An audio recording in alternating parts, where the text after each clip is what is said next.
আপনারা সকলে কেমন আছেন? আমরা ভালো আছি, কিন্তু পৃথিবী ভালো নাই। কারণ আপনারা লক্ষ্য করছেন, পৃথিবীতে আজকে ক্ষমতার দাপট দেখানোর জন্য এক দেশ আরেক দেশের উপরে অন্যায়ভাবে আক্রমণ করছে।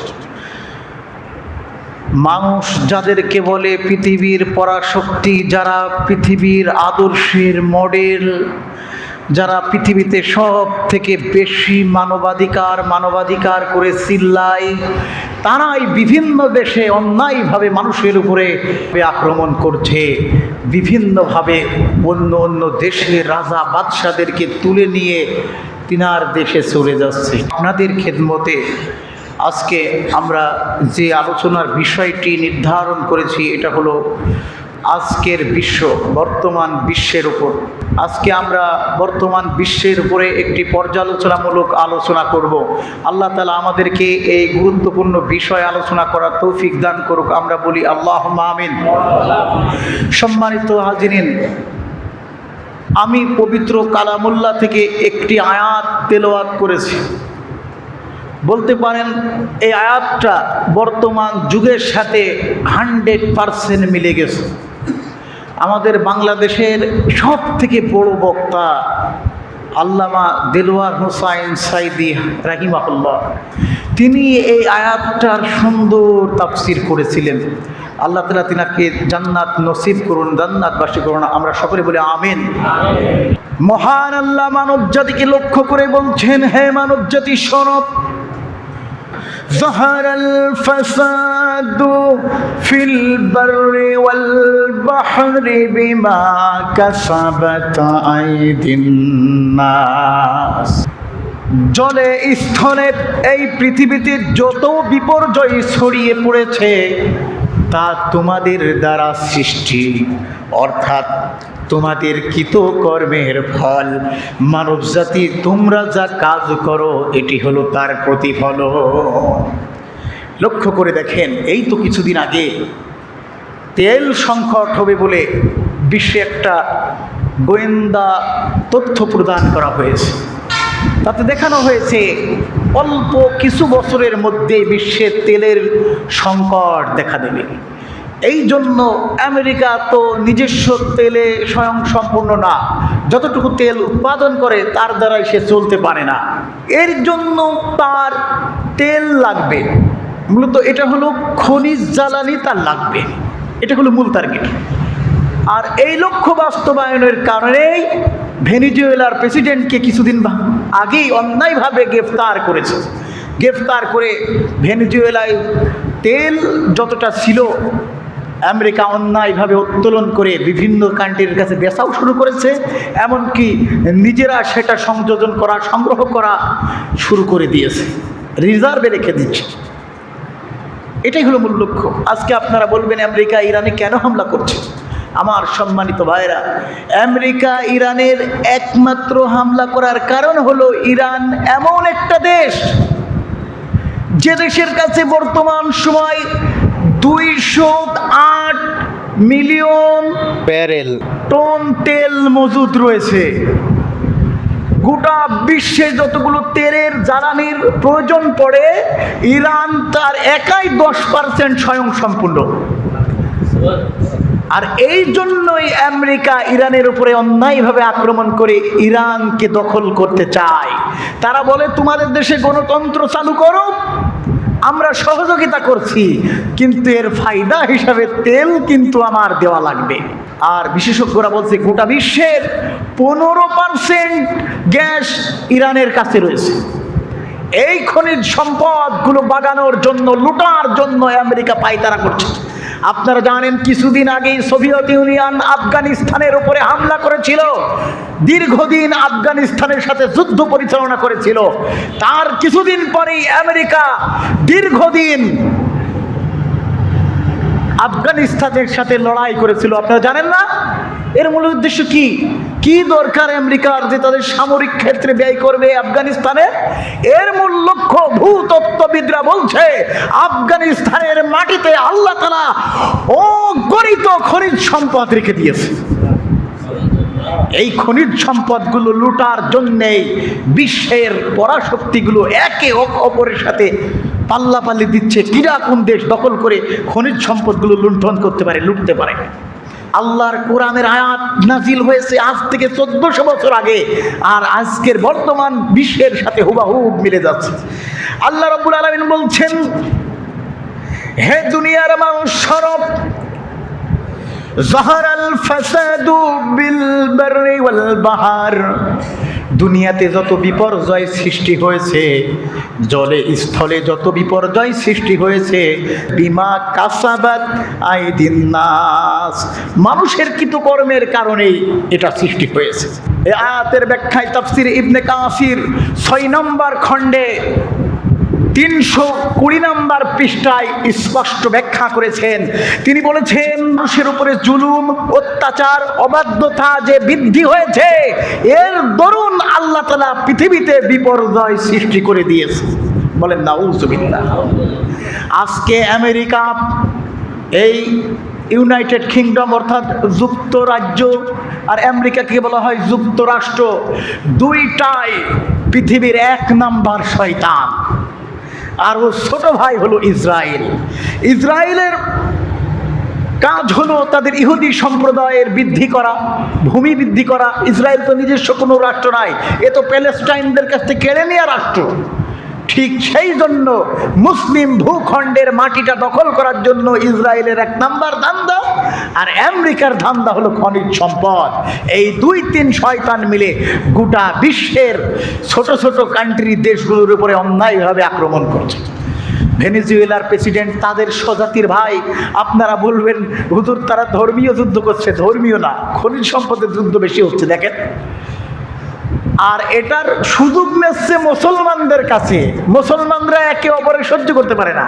এই কোরআনের আয়াতের ব্যাখ্যায় দেখেন কিভাবে বলছে। ইরানের রয়েছে উন্নত মানের ড্রোন। এই ড্রোন দিয়ে গত কিছুদিন আগে কাতারের যে এলএনজি সব থেকে বেশি রিফাইন করা হয়, উত্তোলন করা হয়, সেই ঘাঁটিতে কিছুদিন আগে ড্রোন দিয়ে হামলা করেছে। আমাদের বাংলাদেশের প্রায় 80%-এর উপরে এলএনজি, আমাদের যেটা চাহিদা, বৈদেশিক চাহিদা, আমাদের দেশে তো উত্তোলন হয়, আপনারা জানেন কিনা আমি গত সপ্তাহে বলেছি, আমাদের দেশে উত্তোলন হয়, কিন্তু যতটুকু ঘাটতি হয় এর 80% পূরণ করে কাতার, কিছু দেয় আরব আমিরাত, আর কিছু অংশ দেয় ওমান। এই 3টা দেশের কাছে বাংলাদেশ গ্যাস নিয়ে আসে, আর তেল নিয়ে আসে সিঙ্গাপুর, রিফাইন তেল সিঙ্গাপুর, ইন্ডিয়া, আর যেটা মূল তেল অর্থাৎ রিফাইন করা নাই সেগুলো বেশিরভাগ নিয়ে আসে সৌদি আরব, ওমান, কাতার, এরকম কয়েকটা দেশ থেকে বাংলাদেশ জ্বালানি তেল সংগ্রহ করে। তো তাদের দেশে যদি কাতারে বোম বাস্টিং করা হয়, রকেট লঞ্চার দিয়ে বিভিন্ন স্থাপনা ধ্বংস করা হয়, পক্ষান্তরে বাংলাদেশেরও ক্ষতি হল। আরব আমিরাত, সৌদি আরবে ইরান বোম মারছে, তখন আমরা বলছি আলহামদুলিল্লাহ, এই তো আমরা জিতে গেলাম। মূলত আল্লাহ তাআলা এটা বলছে না। আল্লাহ বলছে, শোনেন নবীজির হাদিস, এরপরে কোরআন থেকে যাব। সুনান আবু দাউদের 4338 নম্বর হাদিসে আল্লাহ নবী বলেন, যখন পৃথিবীর কোনো জুলুমকারী বাদশাহ, জুলুমকারী অত্যাচারী শাসক পৃথিবীতে বিপর্যয় সৃষ্টি করবে, মানুষের উপরে জুলুম নির্যাতন শুরু করবে, তখন তোমরা সেটার বিরোধিতা করবে, অন্যায়ের প্রতিবাদ করবে। আর যদি না করো তাহলে আল্লাহর নবী বলেছেন, ইয়া উম্মুহুমুল্লাহু বিইকাব, নবীজি বলেন তাহলে সেই আযাব সকলের উপরে পতিত হবে। বলেন না নাউজুবিল্লাহ।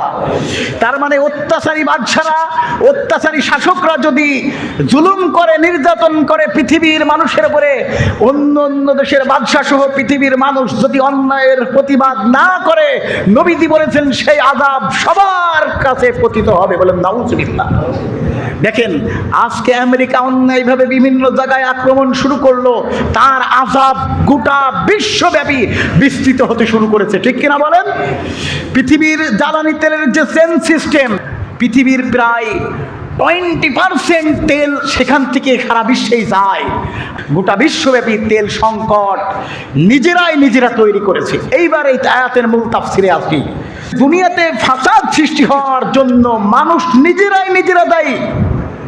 আজকে তেলের সংকটের জন্য দেখেন নিজেরাই দায়ী। আজকে আপনারা বুঝতে পারছেন, কিন্তু কোরআন অনেক আগে বলে দিয়েছে। দেখেন পবিত্র কোরআনুল কারীমের সূরা শূরা 42 নম্বর সূরার 30তম আয়াতে আল্লাহ রাব্বুল আলামিন ইরশাদ করেন, ওয়ামা আসাবাকুম মিন মুসিবাতিন ফাবিমা কাসাবাত আইদিকুম।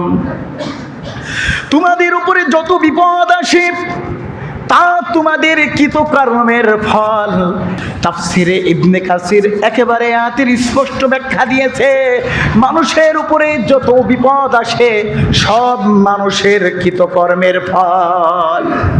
আগে বললাম, যতক্ষণ প্রতিবাদ করবেন না আল্লাহ তাআলা গোটা বিশ্বের মুসলিম উম্মাহ সহ গোটা বিশ্বের মানুষের উপর আযাব দেবে।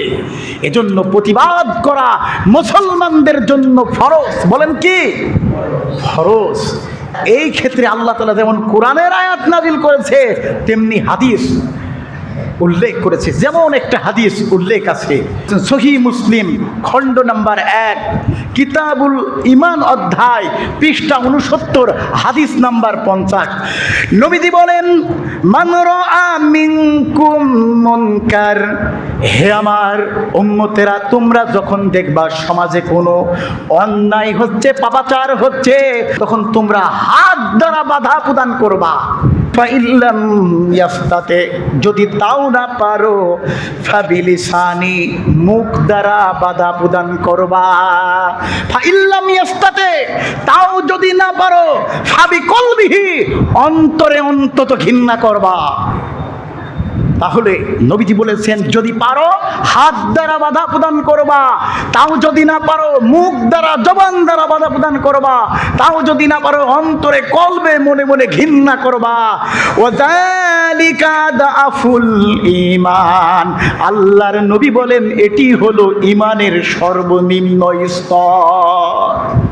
মুসলমানদের ঈমান প্রতিবাদের উপরেও নির্ভর করছে। দেখছেন ভাইরা, পরের হাদিসে আল্লাহ নবী বলছে এটা ঈমানের ক্যাটাগরি নির্ধারণ করে। আপনি কিভাবে প্রতিবাদ করছেন অন্যায়ের, এর উপরে ঈমান নির্ভর করে।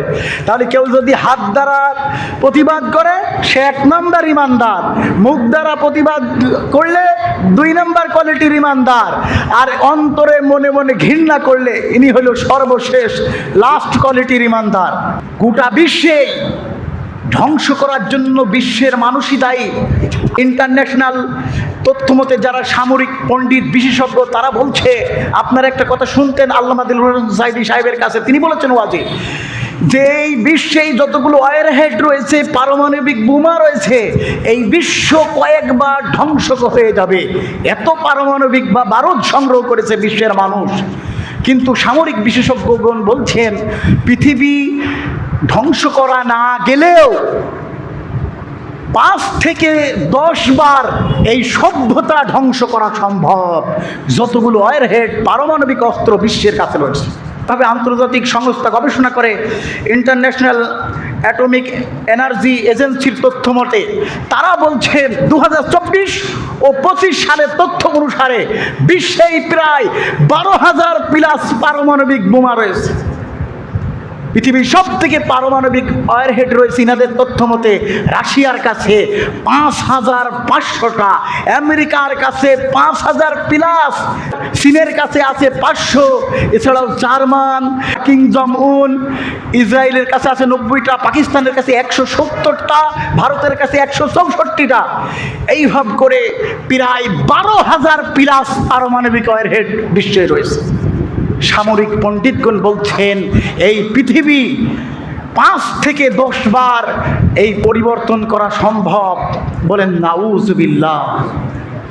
পৃথিবীর অবকাঠামো পরিবর্তন হয়ে যেতে পারে, এমন ক্ষমতা এতে রয়েছে।